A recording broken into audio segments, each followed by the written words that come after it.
So hello everyone, welcome to the Vidya Setu series for Diploma in Computer Science students. So in this video हम आपके unit 5 का part 2 cover करने वाले हैं and already हमने part 1 previous video में cover कर दिया है. सो अगर आपने वीडियो देखी नहीं है देन प्रीवियसली जाके उसे अपने कोर्स सेक्शन से वॉच कर लेना, देन उसके बाद इस वीडियो कंटिन्यू करना. तो इस वीडियो में हम आपके 6 से 7 टॉपिक्स कवर करेंगे एंड बाकी के आगे के टॉपिक्स आपको नेक्स्ट वीडियो में नेक्स्ट पार्ट में देखने को मिलेंगे. तो वीडियो को पूरा कंप्लीट वॉच करना है एंड जितना हो सके वीडियो को लाइक कर देना एंड चैनल को सब्सक्राइब कर लेना. तो आपका 7th टॉपिक है सर्च इंजन. सर्च इंजन्स क्या होते हैं? सर्च इंजन बेसिकली आपके एक टाइप के सॉफ्टवेयर होते हैं जो आपको प्रोवाइड करते हैं एक टाइप का इंटरफेस जिससे कि आप अपनी इंफॉर्मेशंस को इंटरनेट के थ्रू एक्सेस कर सको. एज लाइक यहाँ mention a search engine is a program that helps users to find information on the internet. Simply आपके इंटरनेट के ऊपर आपके डाटाबेस के थ्रू आपके इंफॉर्मेशन तो स्टोर तो है बट आपको उसे एक्सेस करने के लिए आपको सर्च इंजन की नीड होती है. एज लाइक अभी के टाइम पे आप जो सर्च इंजन यूज करते हो आपका मोस्ट कॉमन एग्जांपल है गूगल. गूगल आपका एक सर्च इंजन है. एज यहाँ पे एग्जांपल से मेंशन है Google, Bing, Yahoo, DuckDuckGo. Simply अभी के टाइम पे मोस्टली आप गूगल यूज करते हो बट पुराने टाइम में आपका याहू एंड डक डक गो भी आता था जिसे आप यूज करते थे. एंड अभी के टाइम पे आप मोस्टली गूगल ही यूज करते हो. एंड ये आपका काम कैसे करता है सर्च इंजन? सर्च इंजन में आप अपने यूजर्स जो है अपना कीवर्ड एंटर करते हैं एंड उसके अकॉर्डिंगली आपका जो सर्च इंजन है डाटाबेस में फाइंड करता है कि आपने क्या कीवर्ड्स एंटर करे हैं एंड उसके अकॉर्डिंगली आपका सर्च करता है. देन उससे रिलेटेड आपको जो है वेबसाइट्स आपको कंटेंट शो कर देता है एंड वो आपको कंटेंट जो वेबसाइट की फॉर्म में दिख रहे होते हैं. आई होप आपको सर्च इंजन क्लियर हो गया होगा. सर्च इंजन बेसिकली एक टाइप का आपको सॉफ्टवेयर आपका एक प्रोग्राम होता है जो आपको हेल्प करता है इन्फॉर्मेशन को इंटरनेट से एक्सेस करने में. देन आपका 8th टॉपिक है अंडरस्टैंडिंग यूआरएल. सो यूआरएल क्या होता है? यूआरएल की जो फुल फॉर्म होती है वो होती है यूनिफॉर्म रिसोर्स लोकेटर. एंड इसका काम बेसिकली ये होता है आपकी वेबसाइट का एक एड्रेस प्रोवाइड करना. एज लाइक आप घर पे रहते हैं देन आपका कोई ना कोई एड्रेस होगा. आपके आधार कार्ड का एक नंबर होता है एंड ऐसे ही आपका वेबसाइट का एक एड्रेस होता है जिसे हम कहते हैं यूआरएल. तो यहाँ पे मेंशन है URL means uniform resource locator is the address of a web page on the internet. Simply आपकी जो वेबसाइट होती है उसका जो एड्रेस होता है जिसके थ्रू आप उसे एक्सेस कर सकते हो वही आपका यूआरएल होता है. एज एग्जांपल अब मेंशन है https www.dsu.ac.in. सिंपली आपकी जो वेबसाइट है डीएसयू आपकी यूनिवर्सिटी की आपका जो उसका यूआरएल है वो ये है एंड इसके थ्रू आप अपनी वेबसाइट को एक्सेस कर सकते हो. पार्ट्स ऑफ यूआरएल मींस आपके जो यहाँ पे https क्या है www.dsu.ac.in क्या है. तो इनमें डिफरेंट पार्ट्स होते हैं. लाइक फर्स्ट आपका प्रोटोकॉल. सो प्रोटोकॉल क्या होता है? आपका ये जो आपको स्टार्टिंग में देखने को मिल रहा है HTTPS इसे हम कहते हैं hyper text transmission protocol. And इसमें एस का मतलब जो होता है वो सिक्योर का मतलब होता है. तो उसकी डेफिनेशन एंड इसकी फुल फॉर्म याद कर लेना आपके एग्जाम में आ सकता है. तो कुछ वेबसाइट्स में आपका एस नहीं लगा होता जो कि जो वेबसाइट होती है सिक्योर नहीं होती है. जिनमें एस लगा होता है वो वेबसाइट सिक्योर होती है. तो इसको हम कहते हैं प्रोटोकॉल. जो है मेथड ऑफ एक्सेस मीन्स आप किस मेथड से इसे एक्सेस करना चाह रहे हो. देन आपका सेकंड होता है डोमेन नेम. डोमेन नेम क्या होता है? मीन्स आपके वेबसाइट का क्या नाम है. एज लाइक डीएसयू का आपका जो वेबसाइट का नाम है वो dsu.ac.in है. आपकी ड्यू की वेबसाइट का नाम अलग होगा. आपके डिफरेंट वेबसाइट्स का नाम अलग-अलग होगा. सो आपके डोमेन नेम होता है वेबसाइट के अकॉर्डिंग चेंज होते हैं एंड आपका जो प्रोटोकॉल होता है मोस्टली सभी में सेम होता है. देन आपका लास्ट में मेंशन है पाथ. पाथ मीन्स क्या होता है? एज लाइक आप मेन वेबसाइट पे जाओगे देन आपका सिंपली आपका वो यूआरएल हो गया बट इसमें यूआरएल चेंज हो जाता है जब आप वेबसाइट के अंदर किसी डिफरेंट वेब पेज पे जाते हैं. लाइक अगर आप डीएसयू की वेबसाइट में आप एडमिशन पेज पे जाएंगे देन आपके जो वेबसाइट का यूआरएल है वो एडमिशंस करके कुछ चेंज हो जाएगा जो आपके वेबसाइट में नाम आपके एडमिशन पेज का रखा गया होगा. स्पेसिफिक पेजेस और फाइल. सिंपली अगर आप वेबसाइट में अपने स्पेसिफिक पेज पे या फिर कहीं पे भी जाते हैं आप सफ़र करते हैं देन वो आपका पाथ होता है. आई होप आपको 7th and 8th topic clear हो गया होगा. तो इसके बाद हम नेक्स्ट टॉपिक पे मूव करते हैं. तो आपका 9th टॉपिक है डोमेन नेम. डोमेन नेम क्या होता है? A domain name is a unique name used to identify a website on the internet. Simply आपका जो डोमेन नेम होता है एक यूनिक आइडेंटिटी होती है जो कि आपको हेल्प करती है वेबसाइट्स को आइडेंटिफाई करने में. एज एग्जांपल यहाँ पे आपको देखने को मिल रहा है www.google.com एंड www.wikipedia.org. सिंपली इसमें आपको डिफरेंस क्या देखने को मिल रहा है? एक आपको कंपनी का नाम एंड आपको यहाँ पे डोमेन नेम. सो डिफरेंट आपके websites and organisation and institutions के अकॉर्डिंग आपको डिफरेंट डिफरेंट डोमेन नेम देखने को मिलता है. लाइक आपका किसी कंपनी के लिए या फिर नॉर्मल वेबसाइट्स के लिए डॉट कॉम यूज़ करा जाता है एंड आपका किसी ऑर्गेनाइजेशन के लिए dot O R G use करा जाता है.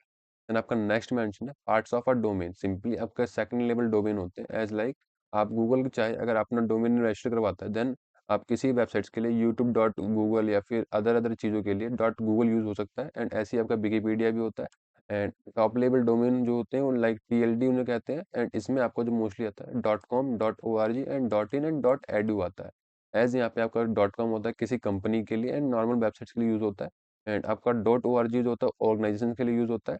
एंड आपका जो डॉट इन होता है वो किसी कंट्री के लिए यूज़ होता है। सो एज़ आपका इंडिया का जो डोमेन है वो डॉट इन है, एंड इंडिया की वेबसाइट्स के लिए आपका डॉट इन यूज़ होता है गवर्नमेंट रिलेटेड वर्क्स के लिए, एंड आपका यूएस या फिर किसी अदर कंट्री के लिए वहाँ पे आपका डॉट यूएस या फिर अदर अदर चीज़ें होती हैं। सो अकॉर्डिंगली वहाँ पे आप देख सकते हैं, एंड आपका जो डॉट एडू है वो आपका एजुकेशन रिलेटेड वेबसाइट्स के लिए यूज़ होता है। इसके बाद आपका 10th टॉपिक है आईपी एड्रेस। सो आईपी एड्रेस क्या होता है? आईपी एड्रेस की जो फुल फॉर्म है, यहाँ पे आईपी की फुल फॉर्म मेंशन है। आईपी की फुल फॉर्म होती है इंटरनेट प्रोटोकॉल। यहाँ पे मेंशन है address is a unique numerical level assign to a every device connected to a network.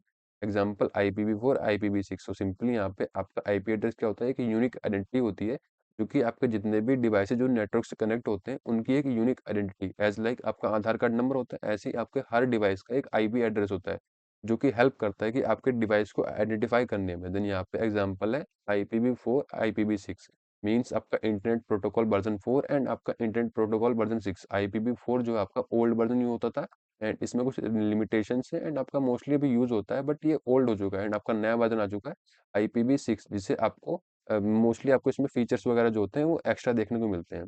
Then आपका यहाँ पे टाइप्स मेंशन है, एक यहाँ पे पब्लिक आईपी है, एक प्राइवेट आईपी मेंशन है। Public IP means visible on the internet, and आपका private IP means used with in a local network. Simply आपका जो पब्लिक आईपी है, इंटरनेट पे उसे कोई भी देख सकता है, एंड आपका जो प्राइवेट आईपी है वो केवल आपके लोकल नेटवर्क के अंदर ही आप ही देख सकते हो। तो आई होप आपको 9th and 10th topic clear हो गया होगा। देन इसके बाद हम नेक्स्ट टॉपिक में मूव करते हैं। तो आपका 11th टॉपिक है website and web pages. So web pages and website में क्या डिफरेंस होता है? सबसे पहले बात करते हैं वेबसाइट। वेबसाइट जो होती है अ कलेक्शन ऑफ रिलेटेड और web pages under one domain name. Simply आपकी जो वेबसाइट होती है मल्टीपल वेब पेजेस का कलेक्शन होता है, जो कि एक डोमेन नेम के अंदर लिस्टेड होती है, एज लाइक यहाँ पे आपका एग्जांपल गिवन है www.dsu.ac.in।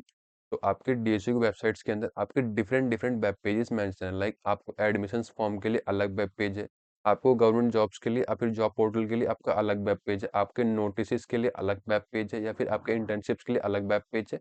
तो इन सब वेब पेजेस को मिला के आपका जो है एक वेबसाइट क्रिएट होती है। देन सिंपली आपका जो वेबसाइट होता है वो कलेक्शन ऑफ वेब पेजेस होता है। देन आपका नेक्स्ट है वेब पेजेस क्या होते हैं? वेब पेजेस जो होते हैं a single document pages on a website. Simply आपके वेब पेजेस जो होते हैं वो सिंगल डॉक्यूमेंट पेजेस होते हैं, जिसमें आप अपने टेक्स्ट, इमेज या फिर इंफॉर्मेशन स्टोर करवाते हो, एंड आप जो है वेब पेजेस की हेल्प से आप वेबसाइट क्रिएट करते हो। एज एग्जाम्पल यहाँ पे मेंशन है, आप लाइक अगर आप डीएसयू यूनिवर्सिटी का एक अबाउट सेक्शन होगा, उसमें आपका अलग से डीएसयू ने अपना एक अबाउट सेक्शन बना रखा होगा। तो आप डीएसयू की वेबसाइट पे जाओगे, देन आप उसके अंदर डीएसयू के अबाउट सेक्शन में जाओगे, देन आपका जो वो पेज ओपन होगा वो आपका वेब पेज होगा। तो आई होप आपको 11th टॉपिक क्लियर हो गया होगा। बट डिफरेंस क्या होता है वेबसाइट के ऊपर एंड वेब पेज के ऊपर? वेबसाइट सिंपली आपके वेब पेज से कलेक्शन से बनती है, एंड वेब पेज आपका सिंपल HTML एंड उसमें CSS जावास्क्रिप्ट या फिर जो भी आपके कंटेंट होते हैं, इमेजेस टेक्स्ट वगैरह उसकी हेल्प से बनाए जाते हैं। देन आपका 12th टॉपिक है फायरवॉल। सो फायरवॉल्स क्या होता है? यहाँ मेंशन है firewall is a security system that monitors and controls incoming and outgoing network traffic. Simply आपको जो फायरवॉल होता है एक टाइप का सॉफ्टवेयर होता है, एंड एक सिक्योरिटी सिस्टम होता है जो मॉनिटर करता है आपके नेटवर्क को, कि आपके नेटवर्क में किस टाइप का डाटा रिसीव हो रहा है एंड किस टाइप का डाटा फॉरवर्ड हो रहा है। सिंपली आपके अनऑथराइज्ड एक्सेस या फिर कोई आपके वायरस को आने से प्रिवेंट करता है। देन यहाँ पे फंक्शंस मेंशन है। इसमें सबसे पहला मेंशन है ब्लॉक अनऑथराइज्ड एक्सेस। सिंपली आपका फायरवॉल चेक करता है कि कोई थर्ड पार्टी पर्सन जिसे हमारे सिस्टम का एक्सेस ही नहीं है, वो एक्सेस तो नहीं करना चाह रहा है, फिर कोई अटैक तो करना नहीं चाह रहा, देन फायरवॉल उसे प्रोटेक्ट करता है। एंड सेकंड आपका protect against hackers and viruses. Simply आपका firewall as a security guard यहाँ पे वर्क करता है कि आपका कोई हैकर या फिर कोई वायरस आपके सिस्टम के अंदर आपके नेटवर्क के थ्रू एंटर ना कर पाए। एंड थर्ड यहाँ पे मेंशन है filters harmful data packet. Simply आपका नेटवर्क के थ्रू कोई डाटा पैकेट मीन्स कोई इन्फॉर्मेशन, कोई डाटा आपके नेटवर्क के थ्रू आपके सिस्टम में एंटर कर रहा है, देन उसे फिल्टर करके उसे चेक करने के बाद ही अलाउ करता है कि आपके सिस्टम में वो आ पाए। देन यहाँ पे टाइप्स मेंशन है। इसमें आपके दो टाइप्स के फायरवॉल्स होते हैं, एक हार्डवेयर फायरवॉल एंड दूसरा आपका सॉफ्टवेयर फायरवॉल। हार्डवेयर सिंपली जिसे आप टच कर सकते हो, सॉफ्टवेयर सिंपली जिसे आप नहीं टच कर सकते। आई होप आपको 11th and 12th topic clear हो गया होगा। देन इसके बाद हम नेक्स्ट टॉपिक में मूव करते हैं। तो आपका 13th टॉपिक है सॉफ्टवेयर वल्नरेबिलिटीज। सो ये क्या होती है? Software vulnerability is a weakness और a flaw in a computer program that can be exploited by attacker. Simply आपके सिस्टम में आपके कंप्यूटर के अंदर कोई ऐसा वीक पार्ट जिससे अटैकर उसे आइडेंटिफाई करके उस पे अटैक करके आपके सिस्टम में अनऑथराइज्ड एक्सेस ले सके एंड आपको अटैक करके हैक कर सके। सिंपली एज लाइक आपके घर में कोई वीक एरिया है जिसपे आपके चोर को या फिर किसी थर्ड पर्सन को पता चल जाए, देन उस एरिया के थ्रू आपके घर में अटैक करके आपके घर का सामान कीमती चोरी कर लिया जाए। सिंपली ऐसे इसमें भी होता है कि आपके सिस्टम में से कोई ऐसा एरिया फाइंड करना जिससे कि आपके सिस्टम को अटैक करके हैक किया जा सके। देन यहाँ पे एग्जांपल्स मेंशन है कि आपके सिस्टम में किन-किन वजहों से आपको ये प्रॉब्लम आ सकती है एंड आपका सिस्टम हैक हो सकता है एंड आपका सिस्टम में ये वल्नरेबिलिटीज़ होती हैं।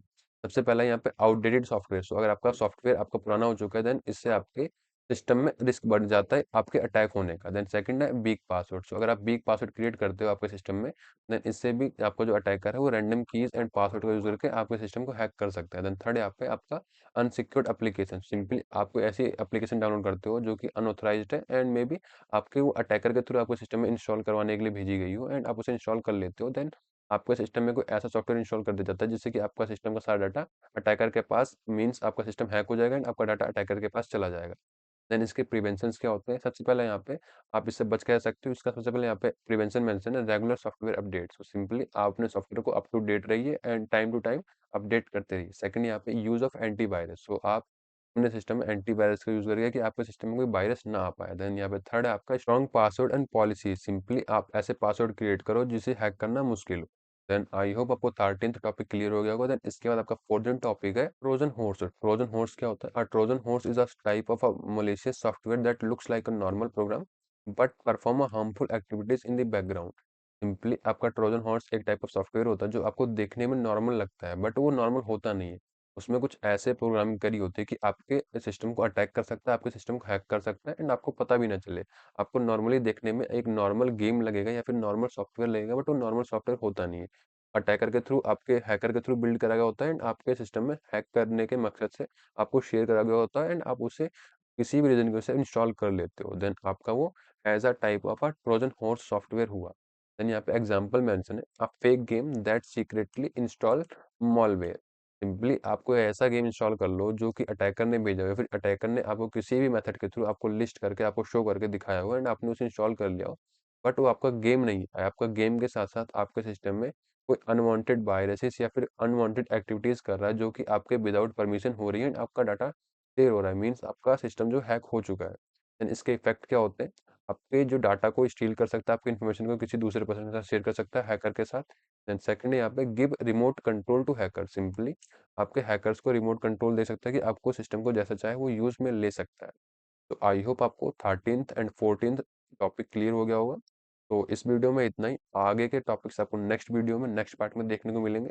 तो वीडियो को लाइक कर देना, चैनल को सब्सक्राइब कर देना। मिलते हैं नेक्स्ट वीडियो में, तब तक के लिए टेक केयर।